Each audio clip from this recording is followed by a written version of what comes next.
As India braces for the dengue season, Sneha Mordani brings you this detailed explainer on the impact of dengue, the symptoms to watch out for, and how can one protect themselves. Take a look. It is that time of the year when dengue, a viral fever, resurfaces. July to November is when an upsurge is seen in the cases of this disease. Well, this usually peaks after the heavy monsoon showers. This mosquito can't breed in lower temperatures, so start of the winter season usually means relief from the disease. 16 degrees and more is what is required or ideal for the Aedes mosquito to breed.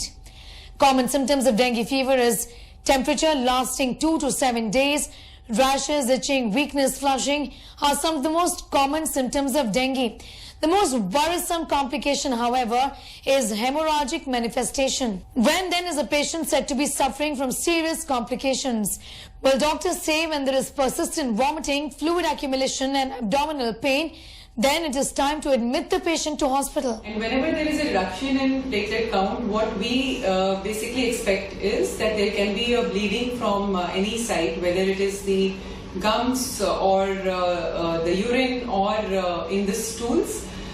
So the patients are expected to check their platelet counts on a daily basis, and if the platelet counts are less than 1 lakh, they should get themselves admitted, or if there is a bleeding from any side, they should bring it to the notice of the doctors. What about home remedies then? Consumption of papaya leaves, using adequate fluids, drinking water, using basil or tulsi leaves or pomegranate juice are considered some good remedies to manage the disease. Listen in to what the doctors say about the do's and don'ts. Very specific do's and don'ts for dengue fever. So first of all, if you're suffering from dengue fever, you tend to get dehydrated. So take large amount of fluids in whatever form, but take large amount of fluid so that you're not dehydrated. If you have fever, use tablet paracetamol only. Paracetamol is not to be given more than 4 times a day. If the fever still persists, you can do cold spongings. And you should consult a doctor even if your illness is mild. You might have a bit of vomitings, you might have a bit of pain abdomen, you might have a bit of swelling in the liver, so your doctor can judge all these things. He can order tests and he can give you the remedies as and when needed. So just consult a doctor even if the disease is mild. There are few don'ts which have to be very strictly followed. As it is a viral disease, no antibiotics are to be used and no steroids are to be used. Please don't self-medicate, don't go on the wrong messages. These 2 drugs, no steroids, it is the main rule, and no antibiotics.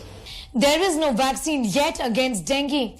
Adhering to precautionary measures and preventive protocol is actually the only way forward. Wearing full-sleeved clothes, using mosquito repellents and disinfecting standing water sources is the way forward. Several parts of Chennai have